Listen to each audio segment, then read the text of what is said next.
Okay, hello and welcome everybody to the Renny Show. Hello, Jenny. Good morning, good afternoon, good evening, wherever you are listening in the world. We are coming to you almost live Almost. from a studio, somewhere in the UK. Yes, as always, full disclosure, we are pre-recording this one on the day, but just a few hours early because we have some other engagements. But you will get us just the same as always, warts and all, unedited and in our full glory. So we hope you enjoy. Please do get involved in the conversation, put comments in the chat if you're watching, and we, as you know, we love to carry on the conversation. So, and I think, Jenny, we've just been speaking that we ought to mention the fact that we're over a year old now. We've been broadcasting since March of 2023, which is really exciting, isn't it? It is, yes, it is, and we almost every other Wednesday we've had the odd technical blip, we've had the odd social engagement and the odd business calamity, but most of the time we have been here, and it's the time as ever. Time flies when you're having fun, and we have such fun on this, and we've got some amazing guests lined up for you in the coming months. So that's really exciting too. So yes. So shall we get on with our first question? Yes, it's episode 30 today. So let's celebrate the fact that we're on episode 30, which is very exciting. So shall I go first? Yes, you go first this time. Okay, right then. A topical one, this one, because I don't know about you and I don't know about anybody listening, but the general election, good grief. I don't really want to vote for any of them. I'll be perfectly honest. So, you know, I'm kind of struggling with it a bit. But what always surprises me is, well, I shouldn't be surprised really, is how they just act like children in a school playground in the way they attack each other. And I just can't see how that's a sensible way of running an election campaign. So my question is, are there ways to make election campaigns less like a fight in the school playground? What would be your top tip to them? Well, of course, the short answer is absolutely yes. The more involved answer is, I think, and there was a really good post the other day that said, you know, our systems aren't broken; they are working in the way that they were designed to work, which is not always in our best interests. And I think I'm full of you know, quotes, but they all spring to mind, don't they? All it takes is for good men to stand by and do nothing. And I think we are responsible, each one of us, in some way, shape, or form, for the people that we have in government, because we put them there. And we don't ask enough questions. We don't challenge. We don't get involved enough. We kind of think. I sometimes think that we've sort of abdicated with politics, and I'm as guilty as the next man. So I'm not standing in a glass house chucking rocks.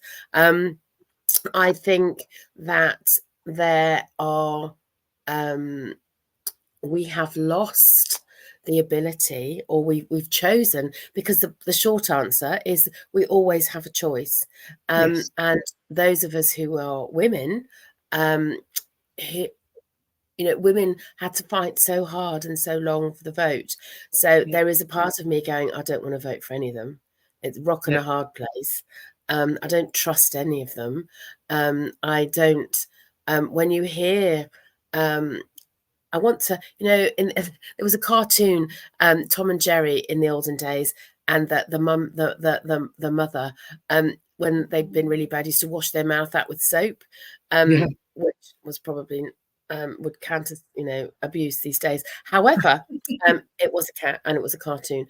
And I want to wash them all. I want them to all wash their mouths out with soap and say, how about actually being human and telling the truth?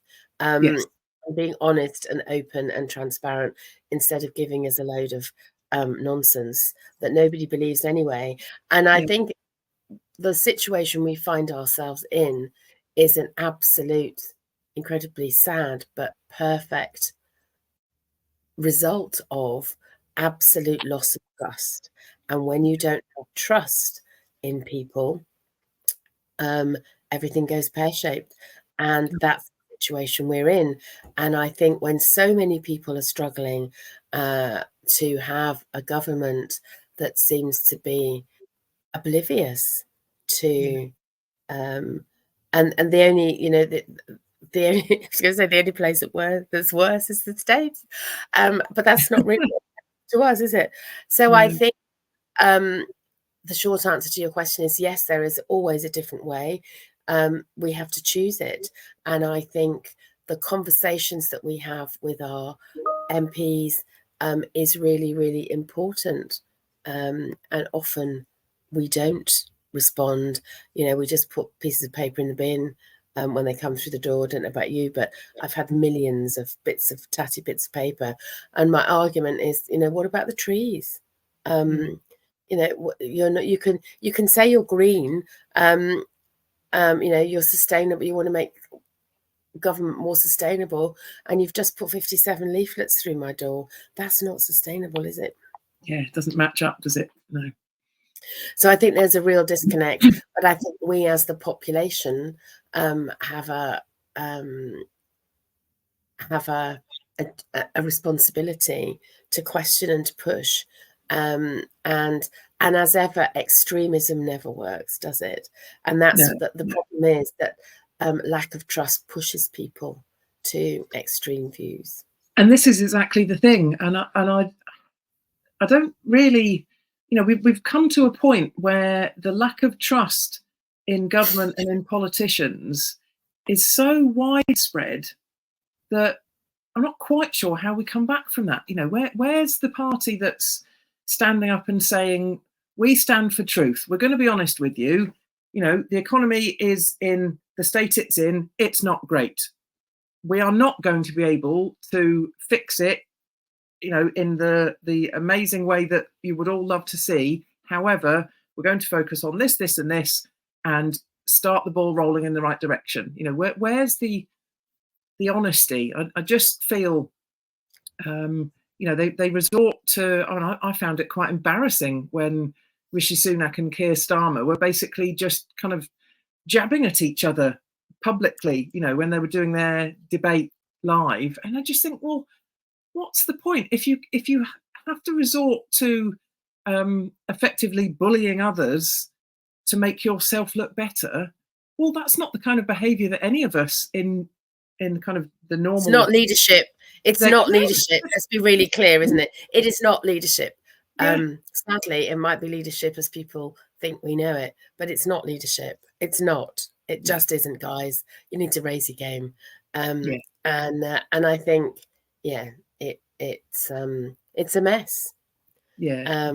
And it's I don't know about you, Rachel, but it does feel like it's a really unsettled and quite scary place to be right now, because you're wondering, you know, and international politics do have an impact on British politics and vice versa.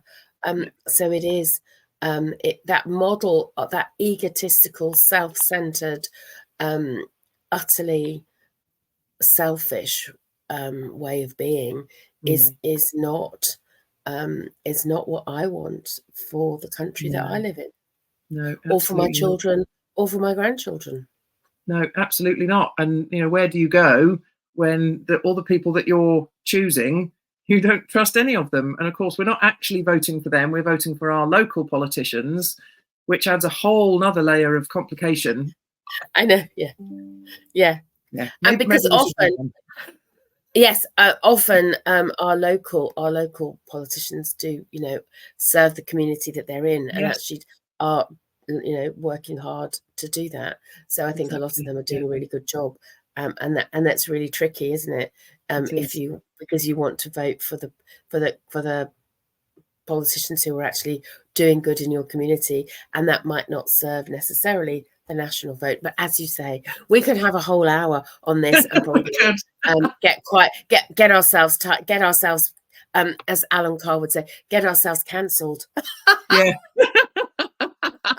And we wouldn't want that, would we? So No, over we to wouldn't you, want Jenny. What's your first so I'm question? as ever, which is one of the things I love most about the Renny Show, is that the questions go from the sublime to the other end. So I'm going to ask you a really simple, short question, which Okay. is, what has been your most exhilarating moment to date? Ooh. And you can have it this, we can narrow that if you want this year, because that's easier. Yeah, let's do it this year because we're 6 months in, aren't we? So what's been your most exhilarating moment this year so far? Wow. Okay. Most exhilarating moment this year. I'm just going to get that up on the screen. What's going on? Technical. Gotta love the technical stuff. Bear with me, folks. Okay, it's on the screen. So my most exhilarating moment. So we're going for this year then, are we? I think that narrows it down, isn't it? Because I know we've had a lot of exhilarating moments between us Yeah, over the years. yeah. So let's go for this year so far because that narrows it down a bit. See, here's where I'm torn because there's been some exhilarating moments in the sense of personal life, but there's also been some in terms of business. So You can have one of each. Have one one of of each. each. Okay, A business and a personal. There we were, perfectly balanced as always. yeah, okay. So for my exhilarating moment, it's actually very recent. It's only happened in the last week or so. And it was the really soul affirming, mission affirming moment when a company that I want to work with also said they want to work with me, and we're now making that happen. And that's so exciting because that, in terms of a business journey of being self-employed, obviously, as we all know, everything's on you, and it's, you're the one making the decisions and making the pitches and doing all the different things. So when you have those moments where it just all aligns and is wonderful and is then successful as to boot, I mean, that's just incredible. So that felt absolutely amazing. The personal one, sort of family life, I'd have to say, it's probably something I come back to a lot. And that's roller coasters. We went to Alton Towers in April or May, I think it was. But there's something so very exciting for me about the fact I don't have as much fear about roller coasters anymore. I think it's always just going to be a really special thing because, but having had a bad roller coaster experience years ago, and it then stopped me for a long time going on certain roller coasters. I'd go on some, but not others. And so, if I go to a theme park now, it really is exhilarating that, I'll still be scared. I'm still going to worry about how it's going to feel and the big drop. Oh my goodness, that's going to be horrendous. But I'm really driven to want to do it. And then it feels so exhilarating. And so in particular, at Alton Towers, Nemesis Reborn. Now, Nemesis, the original Nemesis, has been one of my favourite rides for a very, very, very long time. So to see it being completely deconstructed and built again and, using all the modern techniques and all the rest of it. So you just knew it was going to be smooth and wonderful, but, it's still all over the place. And it was every bit as exhilarating as I hoped it would be. It was just fantastic. Loved it. So already looking forward to the next theme park trip in August. So yeah, that's me. What about you? I think again, like you, I have two stand-up moments so far this year. One was my trip to India, which so that the Taj Mahal, actually physically being at the Taj Mahal, and I think everybody I've spoken to who has been there has said exactly the same as I'm about to say, which is you can take all the photographs you like, you can buy all the guidebooks you like, but actually there is something so special about being there and it is, you know, it is all about love. That's the building, and there's such an energy there, and yeah, you just have to be there, and I'll remember it all my life, Wow. and get quite emotional about it.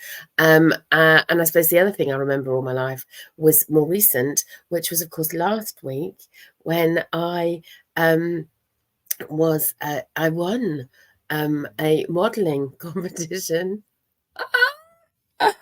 And I love this.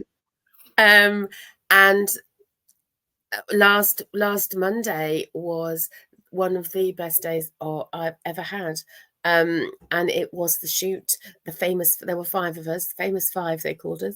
And it is for a campaign to increase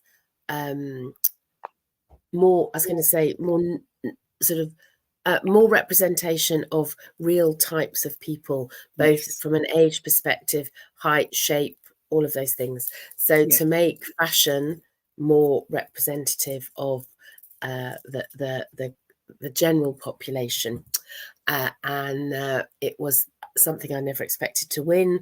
I had the time of my life. We all had the time of our lives. We were so looked after. It was so exciting, and I think that again, the energy. There's a theme here, isn't there? The energy, the Genji, will stay with me forever. It was just the most special day, and the campaign goes live next month, I think, in August. So watch this space. So tell us all where we can look out for the campaign. The campaign is ageism. Ageism is never in style. So the founder of Ageism is Never in Style is a fabulous lady called Jacinth Bassett. So if you're not following her on Instagram, please do. She said that we should make @Genergy a trending hashtag. I have no idea how that happens, but I guess talking about it helps, doesn't it? Yes, so lots of people to do it. Hashtag Genergy. Please use it whenever you possibly can. And they have Ageism in Style have just won an award again for a fabulous campaign called I Look My Age, because the whole premise is that aging is something that happens to everybody from the day we're born. So it's not gender specific. It's not. It's a human thing. We all do it. And that actually this the language around aging is not inclusive. It's not kind a lot of the time, and we use words like anti-aging, anti this, anti that. Actually, so Ageism is Never in Style is about recognizing that it exists and is thriving in many areas, and that we need to it's a movement. We need to do much more to change it, because it matters. And age is a privilege denied to many, as both of us have recently experienced. So I think, and many of our listeners will have done the same. So it's a fabulous campaign. So it's about age positivity. Is Ageism is Never in Style. So yes, watch this space, and I'm sure I might drop the odd post on LinkedIn and Facebook. Excellent. Well, I for one will definitely be getting behind it. I think it's fantastic, and I love that you had such a great experience with it as well. It's just it's wonderful. It was the most amazing day. Yeah, fabulous. Okay, well, I wonder if that might impact your answer to the next question. I see. If you could choose a superpower, what would you pick? Oh, my superpower.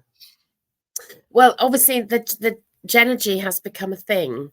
And for those people who maybe don't know about it, I think all of us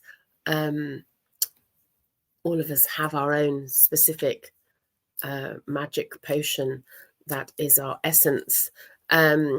So I think my superpower is Genergy, is that ability to infuse the room or the airwaves with Genergy, and what that looks like and feels like from people who have experienced it is that it gives them confidence and it makes them relax and helps them do things that they didn't think they could do. Yeah, which is just fantastic. Yeah, I absolutely love that. I mean, I have to say, because of course there's the traditional superpowers you think of in terms of superheroes and the comics and the all that sort of stuff.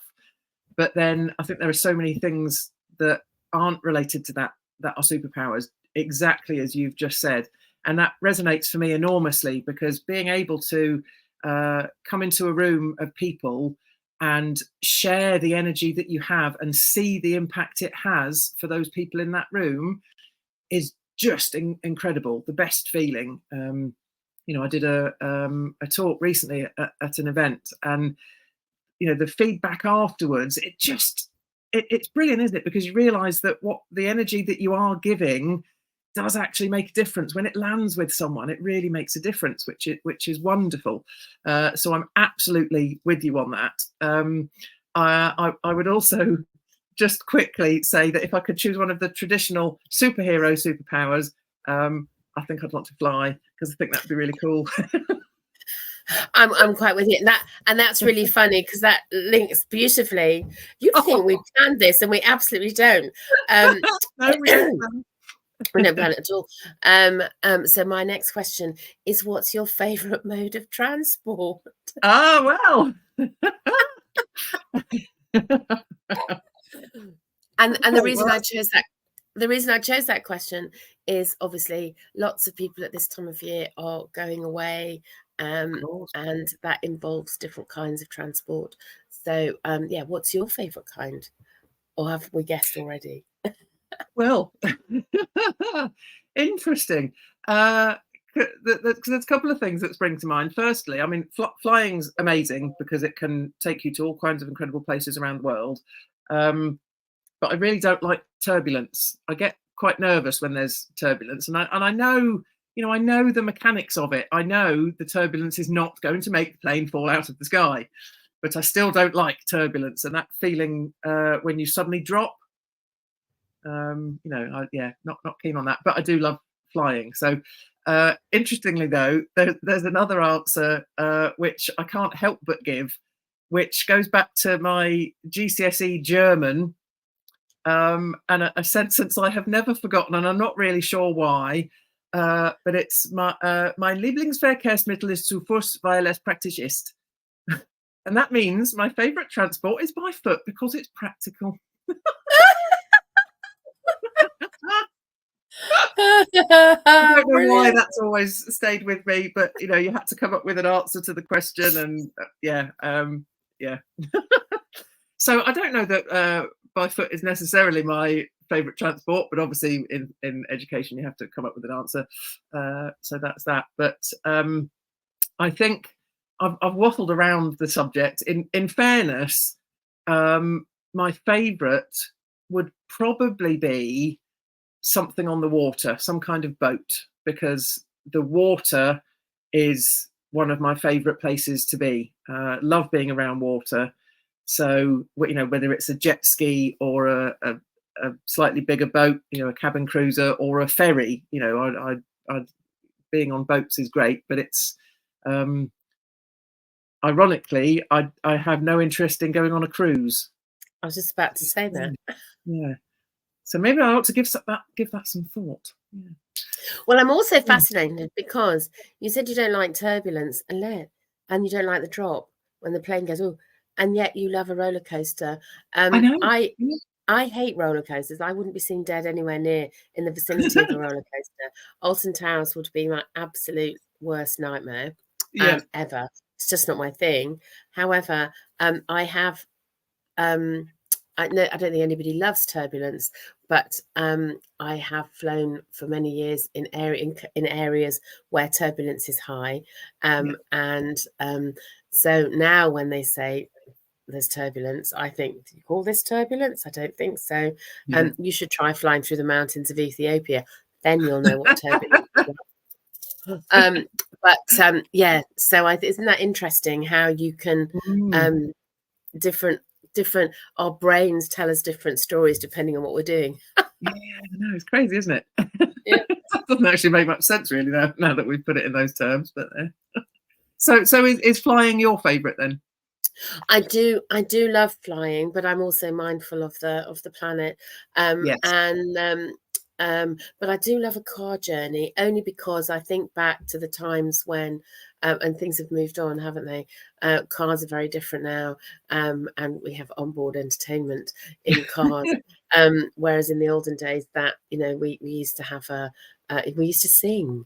We used to sing when I was a child, and we were on long car journeys. We used to sing, and that's something that I have very fond memories of, because we used to sing all sorts of weird songs.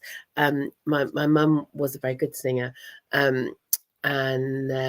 she used to know lots of songs. So we used to sing nursery rhymes, and we used to sing folk songs, and we used to sing all sorts of songs on the journey. And I have a very fond memory. So I think. And the advantage of being in a car is obviously you can stop and start when you choose, and choose the route that you want to go. But yeah, I think there is something to do with that kind of family. And obviously when you get stuck in traffic, it's not great, is it? Yeah. I think some of it has to do with the memories of that we're all in it together kind of mentality when you're traveling, isn't it? That Yeah, definitely. I I love love. that. Yeah. Yeah. And I must admit, because the girls and I still, we had a really long drive last weekend, and most of the journey was either playing car games or singing. So yeah, I love a car, love a karaoke. yeah, fantastic. Okay, right. Whose question is it now? I've lost I my think it's place. Is it yours. me? It's me. It's It's me. yours. Yes. Okay. So, if you could be any age for the rest of your life, what would you choose? Oh, Rachel, that's so hard. I would say I would choose now. Mm. The age that I am now, which is 64. And that thing about, oh, you don't look your age. Yeah, I do look my age. This is what it looks like, guys. Welcome to old. Because I love it. I love the fact that I feel that I have enough wisdom and experience not to sweat the small stuff most of the Yep. time. I love the fact that my children are grown up and that they are adults in their own right, and that it's fabulous to watch them live their lives and become parents and Yeah. do all of the things that they want to do. I love the fact that, in spite of what we said earlier at the beginning, there are many pockets of inclusivity and growth and freedom, and people have the opportunity to do the jobs that they love, work from home, that people can have their own businesses. So I think there are many, many, many, many, many positives about Yeah. where we are now, as well as the things that are difficult and are challenging. But I suspect that whatever age you choose to be, having just watched Bridgerton, you kind of think, oh, actually, I'd quite like to be around then. But you wouldn't have wanted to be poor, would you? You'd have wanted to be an No. aristocrat. So I think whatever age you choose, there will be challenges, and there will be, and we look at the past with rose-coloured glasses, don't we? Yes. So there are many things that are wonderful about the past. There are many things that will be wonderful about the future. So we can't go back, can't go forward. So actually, I'm absolutely loving the age that I am just now. Fantastic. Absolutely love that. And yeah, I have to be honest, I agree. My age is different. I'm 46, so I'm round the other way. Same numbers, but round the other way. Yeah, see? Almost like we planned it. Angel Um, numbers. I'm sure there's an yeah, angel, and they're not angel, but they're angelish numbers. yeah. But I think you're absolutely right. It would be really easy to put on the rose tinted glasses and say, "Oh, I want to be 21 again because I was carefree. I was still at university, blah blah blah." But no, I wouldn't want to be that age again because I didn't have then the wisdom that I have now.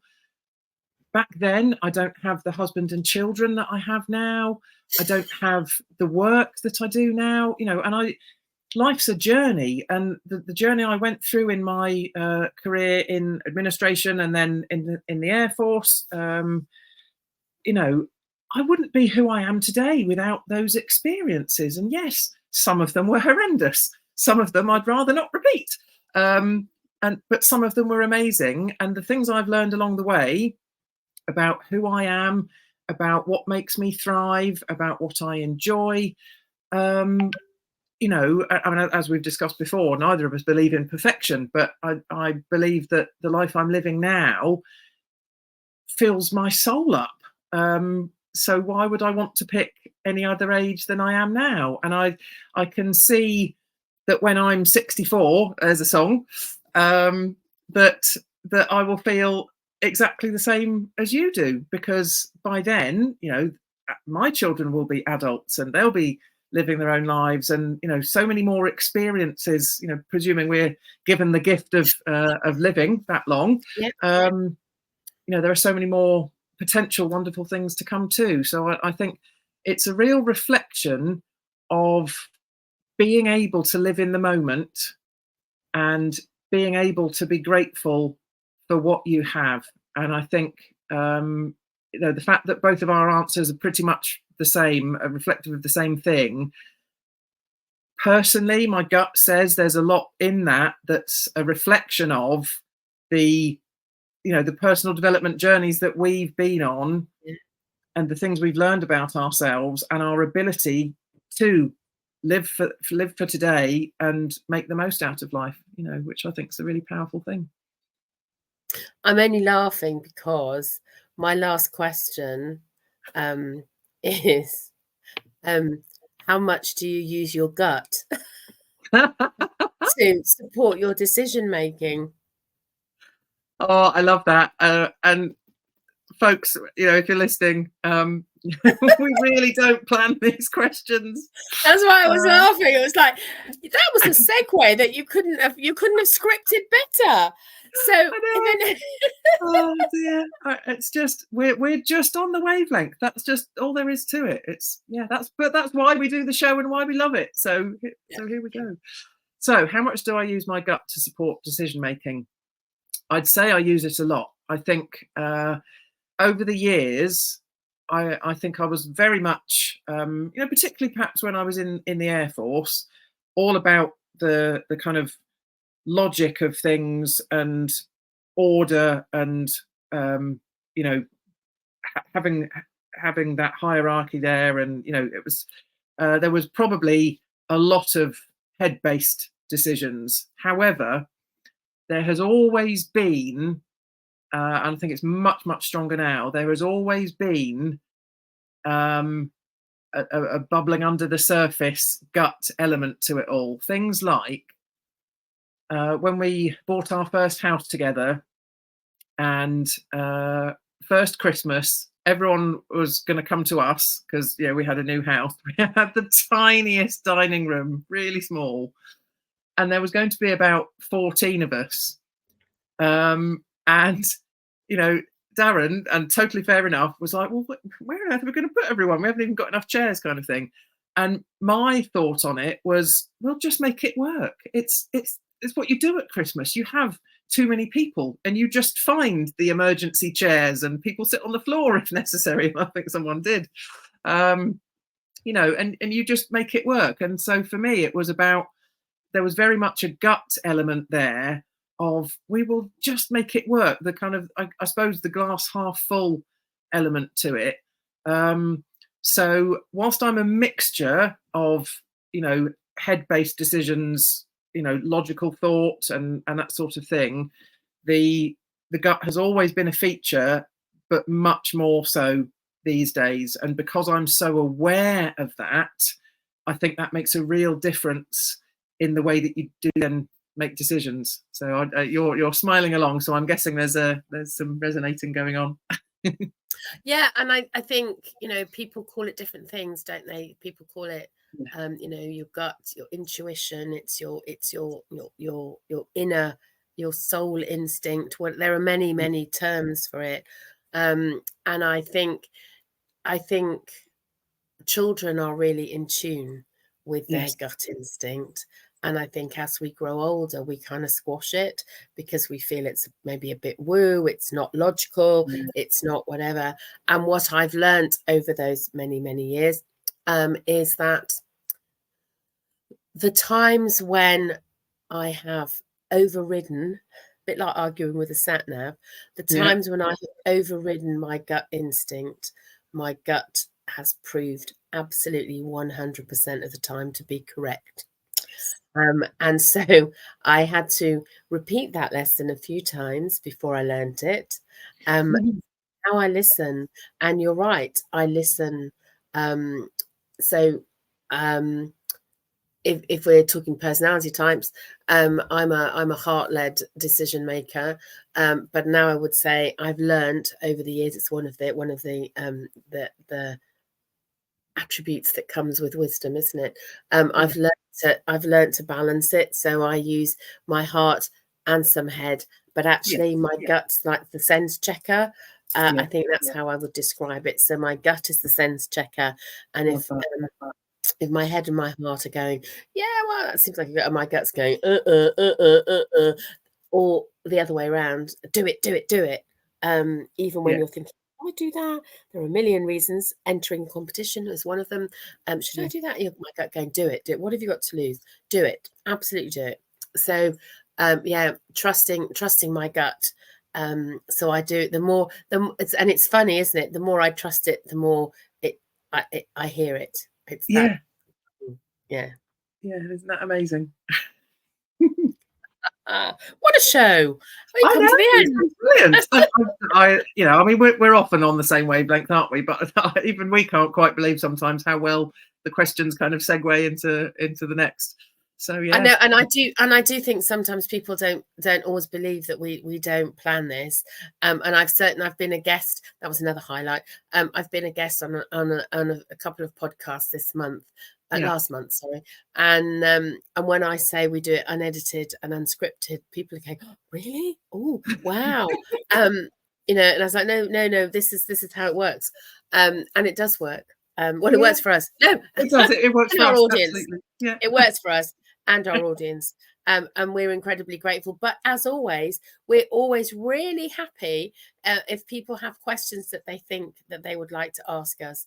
Absolutely, yes. So please get in touch, ask us any questions you like, and we will be very happy to answer it.